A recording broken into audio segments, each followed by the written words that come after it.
ముంబైలో కుడి భుజానికి శస్త్రచికిత్స చేయించుకున్న ఏపీ ఉప ముఖ్యమంత్రి పవన్ కళ్యాణ్ ఆస్పత్రి నుంచి డిశ్చార్జ్ అయి హైదరాబాద్లోని తన నివాసానికి చేరుకున్నారు. వైద్యుల సూచన మేరకు ఆయన ప్రస్తుతం ఇంట్లోనే విశ్రాంతి తీసుకుంటున్నారు. 3 వారాల తర్వాత నుంచి ఆయనకు ఫిజియోథెరపీ చికిత్స ప్రారంభం కానుంది. ఆపరేషన్ జరిగిన భుజం పూర్తిగా కోలుకుని సాధారణ స్థితికి రావడానికి దాదాపు 4 నెలల సమయం పడుతుందని వైద్యులు వెల్లడించారు. కోకిలాబెన్ ధీరుభాయ్ అంబానీ ఆసుపత్రి నుంచి డిశ్చార్జ్ అయిన అనంతరం ఆంధ్రప్రదేశ్ ఉప ముఖ్యమంత్రి జనసేన పార్టీ అధినేత పవన్ కళ్యాణ్ అయితే హైదరాబాద్లోని తన నివాసంలో విశ్రాంతి తీసుకుంటున్నారు. ఈ నేపథ్యంలోనే ఇప్పటికే ఆంధ్రప్రదేశ్ గవర్నర్ కూడా జూబ్లీహిల్స్లోని పవన్ కళ్యాణ్ నివాసానికి వచ్చి యోగక్షేమాలు అడిగి తెలుసుకున్నారు. అదేవిధంగా ముంబైలో చికిత్స దారితీసిన పరిస్థితులు కావచ్చు, దాని వ్యాధి తీవ్రతకు సంబంధించి అదేవిధంగా ఆపరేషన్ జరిగిన తీరుపై కూడా గవర్నర్ అయితే వివరాలు అడిగి తెలుసుకోవడం కూడా జరిగింది. త్వరగా పవన్ కళ్యాణ్ కోలుకొని జనజీవన స్రవంతిలో ముఖ్యంగా ప్రజాసేవలో తిరిగి బిజీ కావాలని కూడా ఆయన ఆకాంక్షించడం జరిగింది.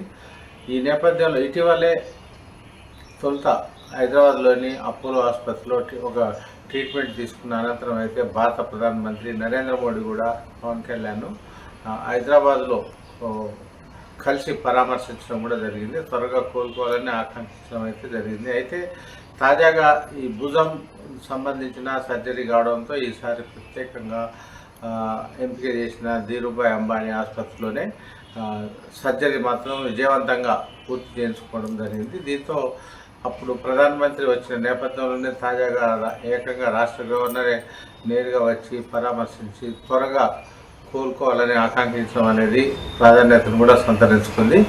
ఈ నేపథ్యంలోనే కనీసం 3 వారాల పాటు పూర్తి స్థాయి రెస్ట్లో ఉండాల్సిన పవన్ కళ్యాణ్కు అనంతరం మళ్ళీ ఫిజియోథెరపీ కూడా నిర్వహించాల్సిన అవసరం ఉందని కూడా వైద్యులు అయితే సూచించారు. దీంతో ఇప్పటికే వారం రోజులు సర్జరీ పూర్తయిన సమయంలోనే 3వ వారం పూర్తయిన తర్వాత ఫిజియోథెరపీ కూడా స్టార్ట్ చేస్తారని కూడా కుటుంబ వర్గాలు అయితే తెలియజేయడం జరిగింది. మరోవైపు ఈ ఫిజియోథెరపీ కాకుండా భుజానికి శస్త్రచికిత్స జరిగిన నేపథ్యంలో పూర్తి స్థాయిలో పవన్ కళ్యాణ్ కోలుకోవాలి, సాధారణ స్థితికి రావాలి అంటే కనీసం 4 నెలల సమయం పడుతుందని కూడా వైద్యులు ఇప్పటికే తెలియజేసినట్టు తెలుస్తుంది. 4 నెలలు కనీసం పూర్తి స్థాయిలో రిస్క్ తీసుకోకుండా వ్యవహరించాలని కూడా వైద్యులు సూచించారు.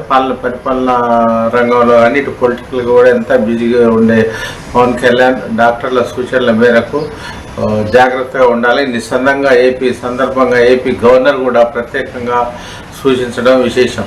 ప్రత్యేకించి పవన్ కళ్యాణ్ విషయంలో ఒకవైపు అపోలో ఆసుపత్రిలో చికిత్స జరిగిన అనంతరం ముక్కుకు మళ్ళీ వెంటనే ఇక్కడ సర్జరీ జరగడంతో ఒక దశలో పవన్ కళ్యాణ్ ఫ్యాన్స్ కావచ్చు, జన సైనికులు కూడా ఆందోళన అయితే చెందారు.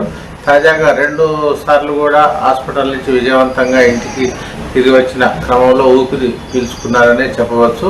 ఒకవైపు ఇంట్లో అది ట్రీట్మెంట్లో ఉంటుండే, మరోవైపు పవన్ కళ్యాణ్ కూడా పార్టీకి సంబంధించిన వ్యవహారాలను కూడా తన సహచరుల ద్వారా అడిగి తెలుసుకుంటున్నారు. అతి త్వరలోనే జనజీవన స్రవంతిలోకి వస్తారని కూడా ఈ సందర్భంగా పవన్ కళ్యాణ్ అయితే హామీ ఇవ్వడం జరిగింది. ఈ మేరకు ఒక ప్రకటన కూడా విడుదల చేశారు.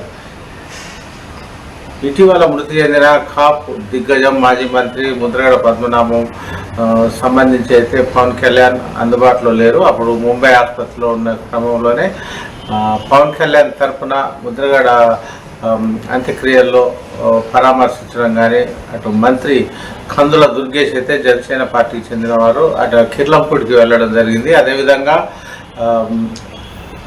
ముద్రగడ కుమార్తెను రాజమండ్రిలో క్రాంతిని పరామర్శించి ధైర్యం కూడా చెప్పారు.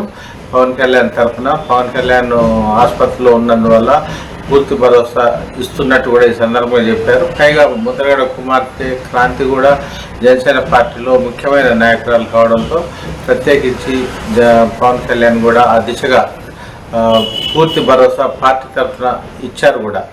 అదేవిధంగా ముద్రగడ పద్మనాభానికి సంబంధించి అయితే సంతాపాన్ని ప్రకటించిన పవన్ కళ్యాణ్ ఇలాంటి నాయకులు అరుదుగా ఉంటారని, ఆయన అంటే తనకు ఎంతో రెస్పెక్ట్ ఉందని కూడా భావోద్వేగానికి గురయ్యారు. ఈ నేపథ్యంలోనే పవన్ కళ్యాణ్ త్వరగా కోలుకోవాలని ఇప్పటికే 2 తెలుగు రాష్ట్రాల్లో కూడా పెద్ద ఎత్తున అభిమానులు, పాటు జన సైనికులు కూడా దేవాలయాలకు వెళ్ళి మరీ పూజ చేస్తున్నారు. ముఖ్యంగా గోత్ర నామాలతో సహా పూజ చేస్తున్న నేపథ్యంలో పవన్ కళ్యాణ్ త్వరగానే కోలుకొని జనం మధ్యకు రావాలని కూడా ఆపేక్షిద్దాం.